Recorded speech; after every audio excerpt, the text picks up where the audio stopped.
말씀은 베데스다 연못에 있었던 일에 관한 내용입니다. 베데스다 연못은 치유의 기적이 일어나는 곳이었습니다. 오늘 본문 5장 2절에 보시면 예루살렘에 있는 양문 곁에 히브리 말로 베데스다라는 못이 있는데 거기 흥각 5이 있고 그 안에 많은 병자, 맹인, 다리 저는 사람, 혈기 많은 사람들이 누워 물의 움직임을 기다리니 이는 천사가 가끔 못에 내려와 물을 움직이게 하는데 움직인 후에 먼저 들어가는 자는 어떤 병에 걸렸든지 낫게 되밀어라. 성경은 베데스다 연못에 대해서 이렇게 기록을 하고 있습니다. 천사가 가끔 이 못에 내려와서 물을 움직입니다. 그리고 고여있던 물이 천사로 인해서 움직이면 그 움직인 후에 제일 먼저 들어가는 사람은 어떤 병에 걸렸든지 나았던 것입니다. 그래서 이런 연못에 관한 일을 아는 수많은 사람들이, 병자들이 이 연못 근처에 누워서 그 물의 움직임을 기다리고 있는 것이었습니다.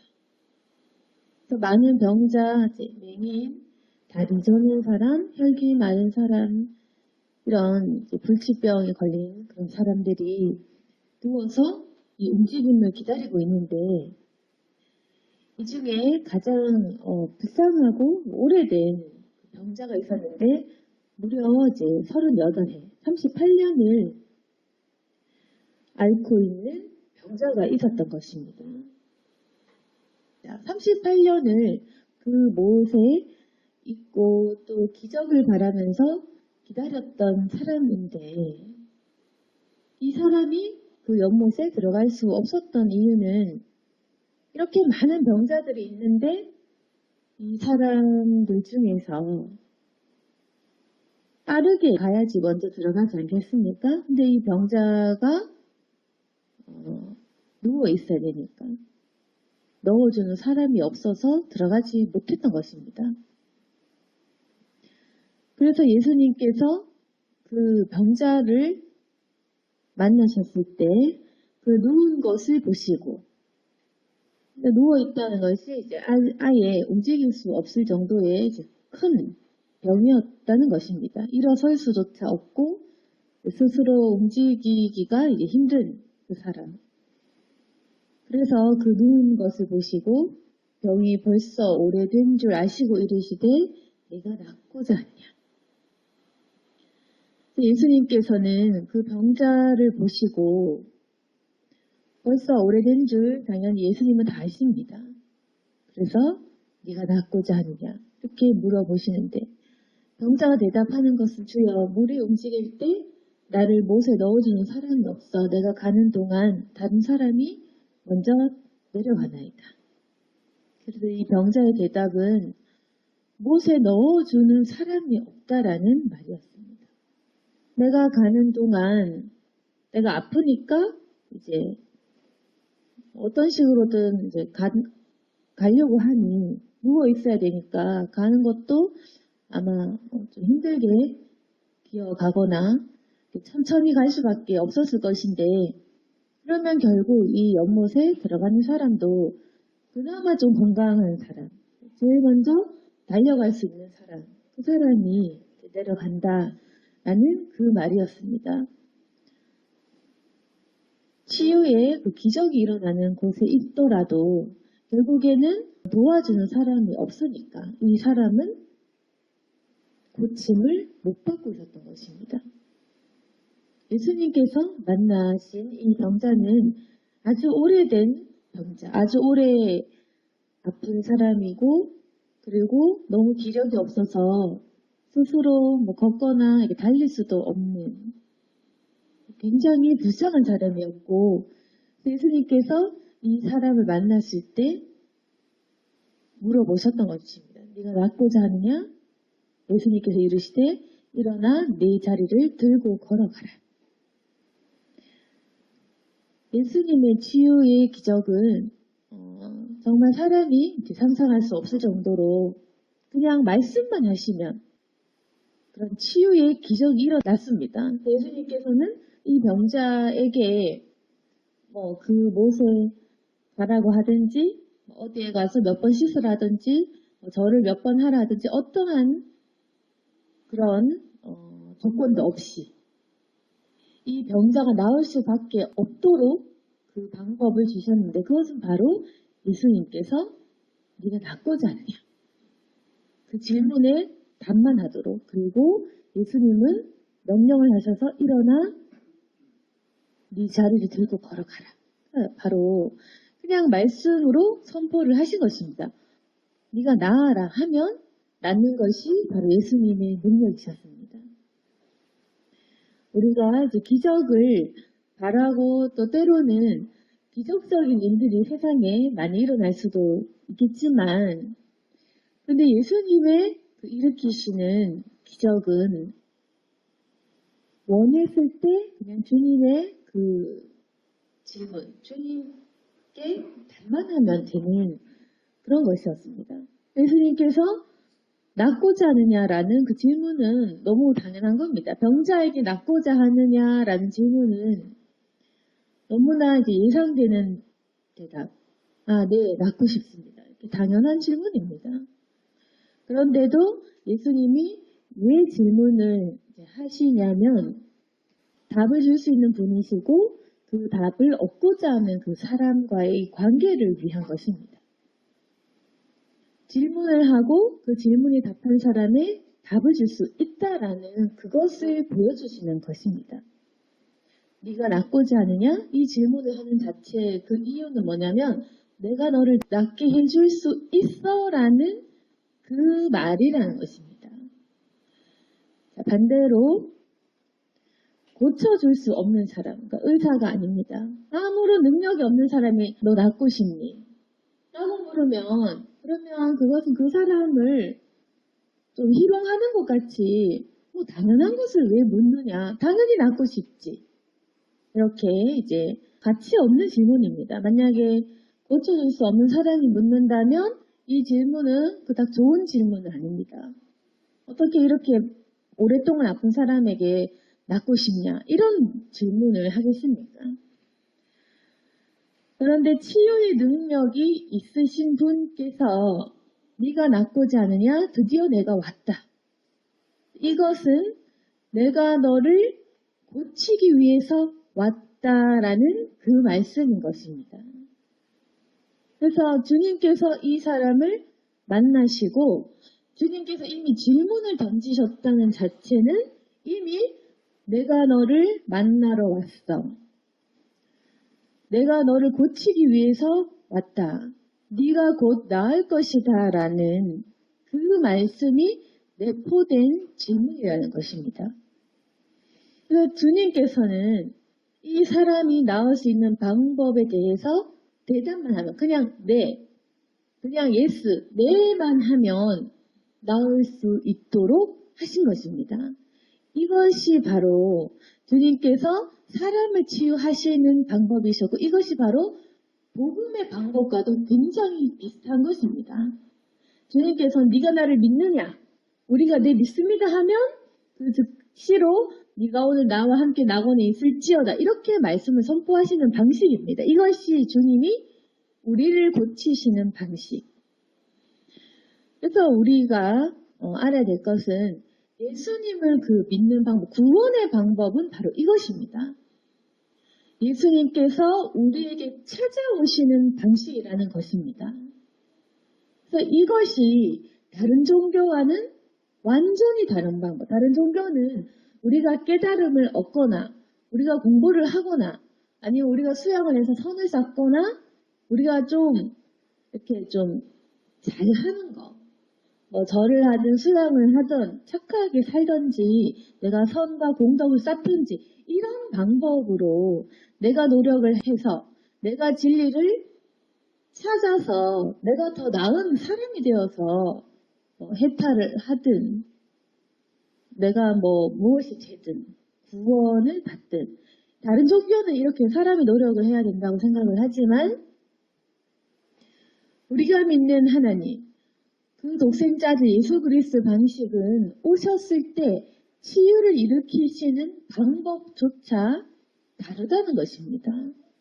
베데스다의 연못 또한 천사가 기적을 일으키는 곳이었지만 이곳조차도 역시 이 방법은 사람이 어느 정도는 움직이고 노력을 해야 됩니다. 그러면은 못 걷는 사람은, 누워있는 사람은 할 수 없는 것입니다. 이것 역시도 좀 걸음이 빠르거나 나를 도와주는 사람이거나 결국에는 좀 뭔가 돈이 있거나 능력이 있거나 하여튼 뭔가 좀 더 유리한 방법에 있는 사람들이 할 수 있는 그것이 바로 베데스다 연못이지만 예수님의 방법은 이 베데스다의 기적을 뛰어넘는 방법이었으니 이건 뭐냐면 주님께서 찾아오시는 방법.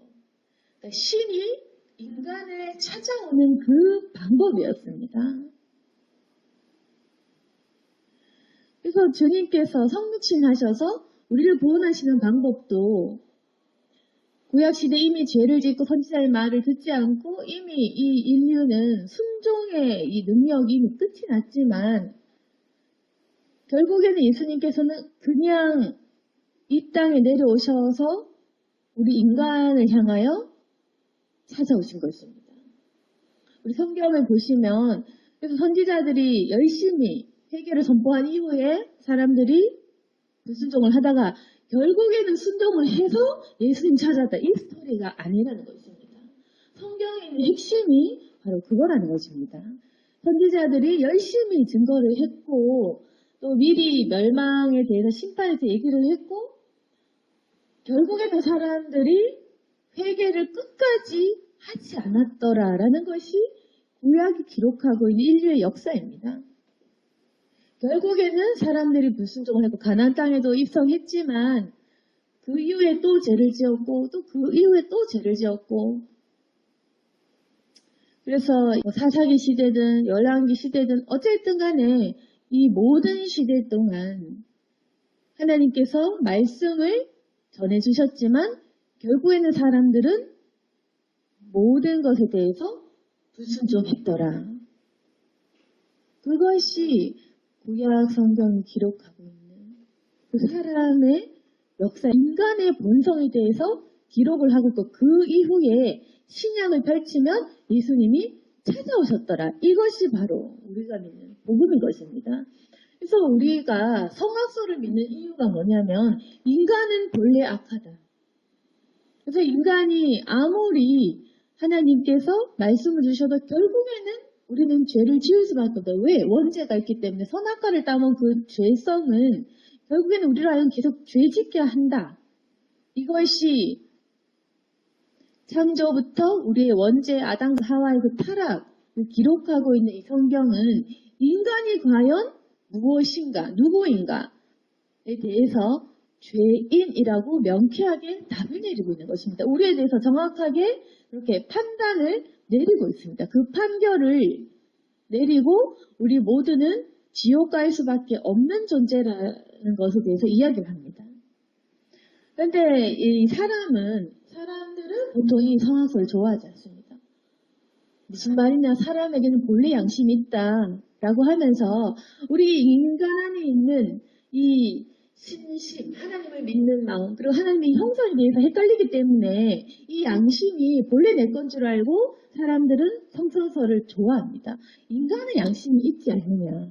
우리가 원래 선을 좋아하지 않느냐. 후천적인 영향으로 환경으로 악해진 것이 아닐까라고 생각하는 사람도 있겠지만 그것은 우리가 하나님의 형상대로 지음받았기 때문에 하나님을 닮은 부분에 대해서 사람들이 이야기를 하는 것이 그게 아닙니다. 우리가 회복 이전에는 죄인의 모습으로 살아갈 수밖에 없다. 그리고 우리가 우리 안에 있는 양심이라고 얘기하지만 사실 하나님의 형상을 회복한다면 그것은 우리에게는 바로 그게 치유이고 거듭남이라고 얘기하는 부분입니다. 원래 인간은 타락했고 죄를 지었는데 하나님을 만나면 예수님을 영접하면 그분께서 성령으로 다시금 성령의 영을 부어서 회복시키셔서 우리가 하나님의 형상으로 회복된다. 그래서 우리가 선해진다. 성화된다. 거룩해진다라는 것이 우리가 믿는 이 말씀이 기록되어 있는 그런 인간의 본성인 것입니다. 그래서 만약에 우리가 그 성선서를 믿게 되면 사실은 더 헷갈립니다. 인간의 양심이 없는 사람들이 많기 때문에 사람이 양심이 있을 거라고 믿지만 우리는 늘 배신당합니다. 저 사람은 착하지라고 생각을 했지만 알고 보면 악했구나. 그래도 어린아이는 착하겠지? 아닙니다. 어린아이도 악하구나. 어린아이는 거짓말 안 한다. 그럼 누가 지어낸지 모르겠어요. 어린아이가 제일 거짓말을 잘합니다. 어린아이가 제일 거짓말 잘하고 이미 태어났을 때부터 사람은 욕심을 부립니다. 자녀를 키워보면 아시겠죠? 욕심을 부리고 탐욕 있고 이거는 뭐 어리든 어떻든 간에 그 누구도 빠져나갈 수 없는 이 죄악은 이 선의 기준을 높게 바라봤을 때는 모든 사람은 타락한 것이 맞다는 겁니다. 물론 우리가 이제 인간의 기준으로 전과만 없으면 착해. 그러면 다 착한 거겠죠. 범죄까지만 안 하면 되지. 사람한테 들키지 않는 정도, 범죄 질러서 전과로 가는 정도 아니면 그 정도면 착한 거 아니냐라고 우리가 스스로 이 선의 기준을 굉장히 낮게 잡으면 다 착한 거 맞습니다. 우리 다 착한 거 맞고 뭐 사기친 적 없다? 착한 건 맞고 우리가 뭐 사람을 뭐 협박, 갈취 뭐 그렇게 한 적 없다 그러면 착한 것이 맞겠죠. 선의 기준을 낮게 잡으면 우리가 들키지만 않으면 착한 거 맞습니다. 그런데 우리가 들키지 않은 죄까지도 생각을 했을 때 과연 우리가 착합니까? 남들이 모를 때 내가 속으로 남들한테 들키지 않은 그 사실들을 우리가 떠올려 보면 몰래 했던 것을 봤을 때 우리가 언제 저지르지 않았던 적이 있느냐. 우리 들키지 않았던 내 속의 죄악들을 생각해 보시기 바랍니다. 남에게 얘기하지 않았던 것. 은근히 교묘히 이제 나만 아는 그 죄를 생각하면 한 80%는 우리가 다 욕심 부리거나 훔치거나 사람을 괴롭혔거나 이런 거 다 있을 것입니다. 근데 그 기준을 더 높게 잡아서 마음으로 생각만 해도 죄다라고 봤을 때 마음으로 너 저 사람 때리지 않아도 때리고 싶어. 죽이지 않았지만 죽이고 싶어. 화내지 않았지만 화내고 싶어. 저 사람을 망치고 싶어. 우리가 마음속에 이 생각까지 양심에 걸리는 이 마음에 잠깐 지나가는 이 생각마저도 악한 것이다라고 우리가 선의 기준을 높게 잡았을 때는 100% 우리가 죄인인 것입니다. 그 누구도 빠짐없이 거기다가 우리가 착한 척 하는 걸 좋아하고 자랑하기를 좋아하는 것까지 죄라고 본다면 우리가 가식적이고 위선적이고 그런 사람에게 좀 이기고 싶어하고 이런 이기적인 것까지도 저건 정말 못된 것 아니냐 죄악이 아니냐라고 봤을 때는 하여튼 100%다 죄 지은 것입니다. 그래서 우리가 분명히 선의 기준을 아주 경건한 것, 성경 말씀에 비추어서 선의 기준을 높게 잡았을 때는 분명히 우리가 죄인인 것이 확실하다는 것입니다. 그래서 양심이 크면 클수록 내가 죄인인 것을 알 수밖에 없다. 양심이 작고 정말 이 도덕성이 낮을수록 내가 착하다고 생각을 합니다. 이 정도면 잘 산 거 아니냐 이렇게 얘기합니다.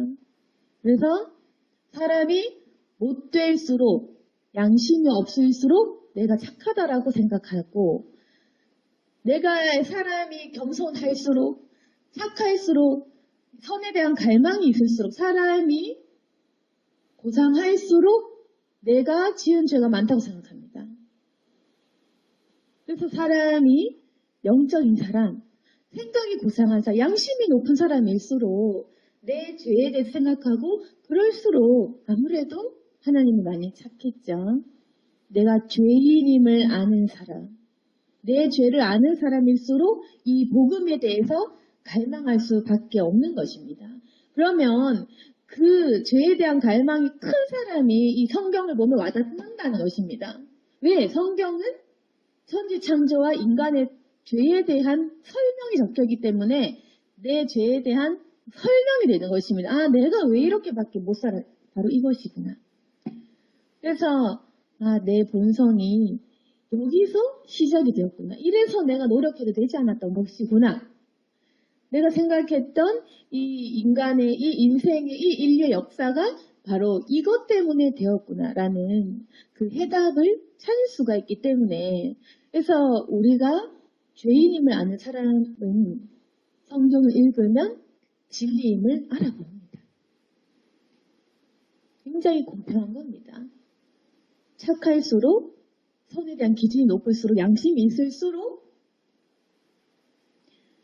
천국에 대한 이 진리에 대한 갈망이 있을수록 죄인임을 알고 내 죄를 깨달은 사람일수록 바로 이 말씀이 진리로 와닿는다는 것. 아주 공평하게 주님께서는 역사를 하시는 것입니다. 성경에는 우리가 죄인이라는 것이 기록되어 있습니다. 그래서 성경의 구약의 그 큰 부분이 바로 인간의 타락과 반복된 죄악에 대한 역사에 대해서 기록되어 있고, 그래서 인간이 결국에는 열심히 회개했을 때 결국에는 예수님이 내려와 주셨다가 아니고, 우리 인간의 공로가 아닌 정말 인간이 너무나 타락해서 답이 없고 끝내 불순종했을 때 결국 주님께서는 오셨다. 그리고 그분께서는 그 모든 죄가를 담당을 하셔야 되니까 대신 죽어주셨다. 이것이 바로 우리가 믿는 그 하나님의 사랑입니다. 진리는 사랑입니다. 그래서 예수님께서는 이 하나님과 우리의 이 관계를 엮어서 다시 우리를 천국으로 보내신 역할을 하는데, 그럼 예수님 방식은 뭐냐? 네가 나를 믿느냐? 그럼 끝입니다. 네가 나를 믿느냐? 그러니까 네 믿습니다. 그러면 네가 오늘 나와 천국에 있을 것이다. 이것이 복음. 이것이 38년 된 병자를 가르치신 그 예수님의 방식입니다. 아파 죽는 이 사람에게 일어나라, 이렇게 절을 해라, 나에게 헌금을 바쳐라, 네가 열심히 뭘 해라, 이런 것이 아니라 할 수 있도록, 가능하도록 하셨습니다. 가능한 방법으로, 가장 쉬운 방법으로, 모든 인간에게 가장 공평한 방법으로 던지는 질문. 낫고자 하니? 네. 그래, 일어나 네 자리를 들고 걸어가라. 그리고 그 사람은 그 자리를 들고 걸어가는 겁니다. 나은 것입니다. 주님께서는 우리에게 찾아오셔서 우리가 몇 년을 살았든지 간에, 불신자로 살아왔든지 간에, 어쨌든 간에 우리가 낫고자 하는 마음으로 기다리면, 우리가 죄인임을 인식하고 난 정말 이 죄로 아픈 병자구나, 죄인이구나, 그래서 난 정말 이 죄를 해결하고 싶어, 천국 가고 싶어, 우리가 이렇게 기다릴 때 주님께서는 찾아오셔서 어떤 식으로든 이 복음을 우리가 듣게 하십니다. 아는 지인을 통해서든, 교회 홍보를 통해서든, TV를 통해서든, 말씀을 통해서, 어떤 사건을 통해서든 우리에게 찾아오셔서 너 나를 믿느냐? 이렇게 말씀하시는 것입니다. 예수 그리스도, 예수님을 믿느냐? 말씀하시고 네 그렇습니다라고 하면 즉각적으로 그래, 너를 천국에 보내준다. 우리가 믿는다고 고백만 하면 이제 받아들이는 행위, 영접한다라고 얘기하는데, 예수님을 영접만 하면 우리가 천국에 갈 수 있도록 하셨습니다. 이것이야말로 죄인에게 가장 적합한 방법이 아니냐. 죄인이라는 설정은 나 자신에 대한 모든 내 상태에 대한 모든 설명에 대한 답이 됩니다. 나 왜 이렇게 사니? 죄인입니까? 나 왜 이거밖에 안 되냐? 죄인입니까?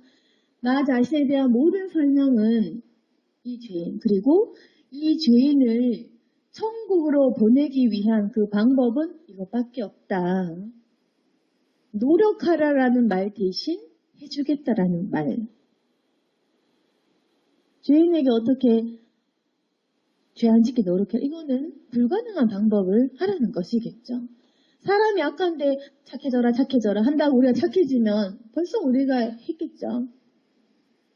안 되는데 우리 보고 해라 해라 노력해라 율법 다 지켜라 하면 안 되는다라고 한다는 것은 그건 해줄 마음이 없는 사람이 그렇게 하는 것이겠죠. 우리 인간이 범죄자들을 재판하고 이렇게 해서 감옥에 가두어 두고 징역을 살게 해도 그 사람을 낫게 하고 고치는 방법은 아니겠죠. 그냥 그 사람을 분리해서 가두어서 다른 사람에게 해 끼치지 못하도록 막는 것밖에는 못합니다. 사람의 방식은 사람을 치유하거나 고칠 수가 없습니다. 그 사람들은 죄지은 사람을 고쳐줄 수가 없기 때문에 못 고쳐주는 겁니다. 고쳐줄 수도 없고 죄인을 죄 안 짓게 할 수도 없고 이미 사이코패스 진단을 받았는데 그 사람을 낫게 할 수 없으니까 그냥 분리까지 하는 것이 인간의 방식입니다. 그런데 고칠 수 있다면 만약에 이 죄를 심판할 수 있고 천국으로 보낼 수 있다면 사람을 변화시킬 수 있는 존재라면 방식이 틀려지는 것입니다. 할 수 있는 분의 입장에서는 그냥 하시러 오는 것이 이분이 더 편하신 것입니다. 그래서 찾아오셔서 해주겠다라고 말씀을 하신 것입니다. 그러면 불신자들은 왜 지금도 못 믿냐? 거부하니까, 아니라고 하니까 그렇겠죠. 그럼 복음이 아무리 전해져도 아닌데, 난 죄가 없는데, 난 착한데, 예수님 필요 없는데 이렇게 말하면 계속 거부하는 주는 것입니다. 모든 사람들이 누구나 예수님을 기다리고 예수님 제가 믿겠습니다 하면 모든 사람은 복음을 누릴 수밖에 없습니다. 그 누구라도 믿겠다 하면 믿게 되고 믿겠다 하면 천국에 가는 것입니다. 그래서 우리가 잘 이해가 안 되겠지만 사람의 방식은 죄인을 못 고쳐주기 때문에 정죄하고 미워하고 사람을 가두고 판단하고 분리하는 것 뿐이지만 하나님께서는 죄를 해결할 수 있기 때문에 이미 해결하셨기 때문에 그리고 사람을 고쳐줄 수 있기 때문에 찾아오시고 직접 말씀을 해주시는 것입니다. 그래서 우리가 잘 알아야 되는 것은 결코 내가 한 것이 아니다. 주님이 나를 찾아오신 것이다. 이렇게 생각해야 됩니다. 우리가 비록 내가 내 돈 주고 성경 보고 나는 성경 보고 내가 스스로 했는데요. 그게 아니라 성경 보려는 마음도 내가 한 것이 아닌 겁니다. 그 행위를 하게 한 것, 내가 어떤 마음이 들어서 그 마음 때문에 성경을 사게 된 것, 내가 교회로 발걸음 이동하게 된 것, 마음을 움직이게 하는 눈에 보이지 않는 그 어떤 선물, 눈에 보이지 않는 그분의 그 일하심이 있었던 것입니다. 하나님께서는 열심히 내 인생을 통해서 어떤 사건과 경험과 어떤 그런 학습된 모든 것들을 통해서 나에게 성경을 봐라, 예수가 맞다, 교회를 가라 이렇게 끊임없이 일을 하셨던 것입니다. 이걸 보지 않으면 내가 한 것 같지만 이 모든 것을 깨달아 보면 모든 것이 하나님의 은혜입니다. 이렇게 해서 38년 된 병자는 그냥 거저 얻은 복음, 거저 얻은 치유를 경험을 했습니다. 그런데 이걸 경험하지 못했던 그 유대인들은 또 공격을 했습니다. 어떻게 공격했냐면 10절 말씀에 안식일인데 네가 자리 들고 가는 거 옳지 않다. 그래서 이 말 한 사람, 너 안식일인데 왜 자리 들고 가냐? 이 사람은 자기도 아팠으면 이 말을 했을까요? 자기가 한 달이라도 1년이라도 10년이라도 아팠으면 이 사람을 정죄할 수 없었을 것입니다.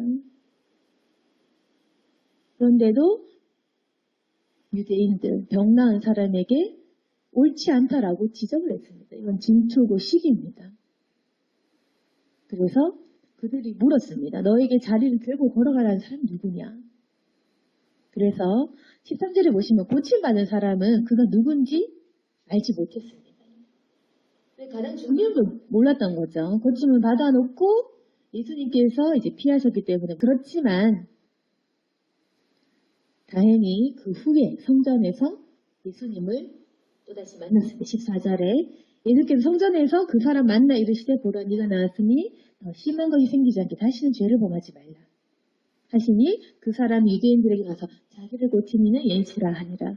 그래서 이때 처음에는 누군지 몰랐지만 성전에서 예수님을 보고는 나를 고쳐주신 분이 바로 예수님이시구나. 이 사람이 이렇게 깨달은 것입니다. 이 사람은 병도 고침을 받고 예수님이 나를 고치셨구나라는 것도 알게 된 것입니다. 예수님의 말씀을 그래 네가 나았으니 더 심한 것이 생기지 않게 다시는 죄를 범하지 말라.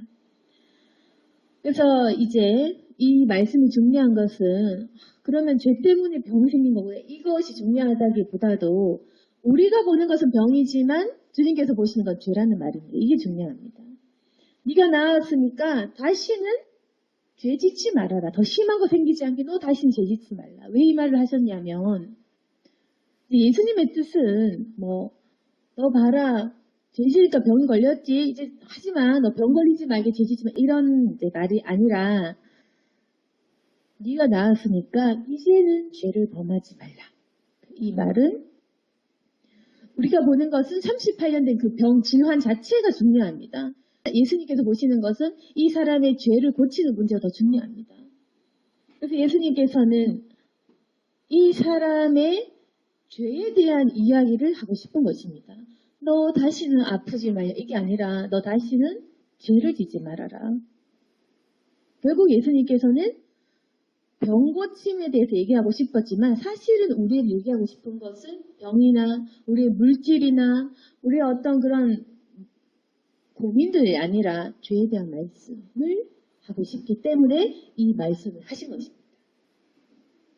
그래서 병이라는 것이 죄 때문에 생길 수도 있고 아니면 하나님의 그런 어떤 특별한 섭리 때문에 자기 할 일 때문에 생긴 사람도 있고 여러 가지 있겠죠. 근데 예수님께서 중요하게 보시는 문제는 38년 된 병자가 죄 짓지 않게 되는 것. 다시는 예수님을 떠나지 않게 되는 것. 우리가 지금 어떤 38년 된 병자가 가지고 있는 문제처럼 우리도 각자 조금씩 어떤 고민되는 문제가 있을 것입니다. 주님께서 병자를 고쳐주신 것처럼 우리 문제를 때로는 해결해 주실 때도 있습니다. 근데 주님께서는 우리의 그런 겉으로 드러나 있는 세상적인 현실적인 문제보다는 내 죄에 대한 그 문제를 보십니다. 회개해라. 너 죄인이야. 회개해라. 그리고 다시는 죄를 범하지 말아라. 이렇게 이야기하시면서 사람이 죄에서 떠나도록 다시 말해 하나님과 동거하도록 그렇게 말씀을 하십니다. 그러니까 죄를 왜 범하지 말라고 하냐면 죄 짓고 하나님께 자유롭게 예배 드릴 수가 없기 때문입니다. 매일매일 악한 죄를 지으면서 어떻게 우리가 하나님과 동행을 하겠습니까?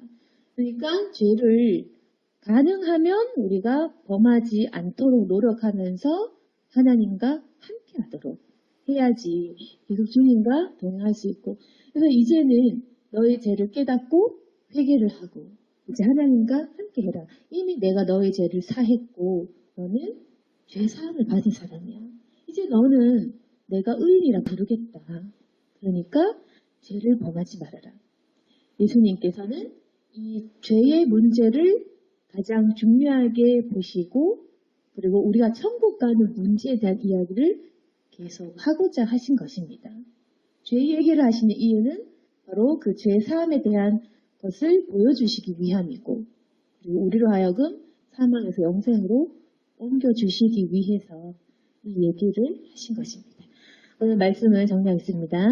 베데스다 연못에서 수많은 사람들이 천사가 움직인 이 모세 기적 때문에 병고침을 받았을지는 모르겠지만 결국에는 가장 큰 복을 받은 사람은 38년 앓은 사람이었습니다. 그래서 이 당시에 어떻게 보면 가장 불쌍한 사람, 38년 굉장히 오래 앓은 사람, 굉장히 불리한 조건으로, 악조건으로 도와주는 사람 한 명 없이 외롭게 스스로 그 연못에 들어갈 수조차 없는 가장 좀 불행했던 이 사람이 이 연못에 있던 어떤 사람보다도 가장 복된 사람이 되었습니다. 38년을 기다렸습니다. 너무 오래 기다렸습니다. 너무너무 오래됐고 무려 38년이 되었지만 이 사람이 이 중에서 가장 큰 복을 누렸던 이유는 병만 고쳤을 뿐이 아니라 예수님 만났기 때문에 베데스다에 있었던 수많은 사람들이 병만 고침받았지 예수님 알지 못했습니다. 이 연못에 들어가서 병이 나았다 한들 예수님은 못 만났죠. 그렇지만 38년 된 이 병자는 병도 고침받고 예수님도 만났습니다. 그래서 이 사람이 가장 복된 사람이 확실합니다. 영생으로 영혼을 구했으니까. 그런데 이 사람이 겪은 문제는 무려 38년이라는 굉장히 긴 시간, 엄청나게 긴 시간이었고 참 오랫동안 고통을 받았습니다. 또 때로는 우리에게 이런 어려운 시간 그리고 뭔가 좀 오래된 고난이 있을 수 있습니다. 우리를 향한 뜻이 하나님에게 있고 또 우리는 그 계획을 하나님께 믿고 맡기는 수밖에 없습니다. 그렇지만 우리가 위로를 받고 또 소망을 얻으면서 이 병자도 고치신 예수님께서 반드시 나를 찾아오신다. 이미 찾아오셨고 앞으로도 계속해서 우리에게 복음의 능력으로 나타나신다. 라는 것을 믿으면서 이 연못의 기적을 맛본 이 병자처럼 주님을 만나고 기적을 보게 되는 저와 여러분이 되기를 소망합니다. 아멘. 기도하겠습니다. 거룩하신 하나님 아버지, 우리도 낫고자 합니다. 또한 우리도 고침받고자 합니다. 주여 우리에게 말씀하시고 찾아오셔서 주님의 음성을 듣게 하여 주시옵소서. 좀 더 기다리더라도 육신의 문제뿐 아닌 이 영혼의 문제를 해결하기를 원합니다. 주여 우리가 그 어떤 기적보다도 예수님 만나는 기적을 원하오니 주여 만나주옵소서.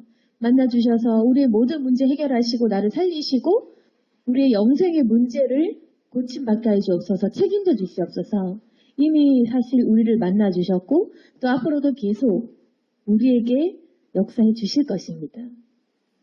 베데스다에서 주님을 만났던 이 사람처럼 우리 또한 예수님을 만나는 기적을 누릴 수 있도록 도와주시고 예수님 만나기를 소망하는 저희 모든 성도들이 되게 도와주옵소서. 예수님 이름으로 기도드렸습니다.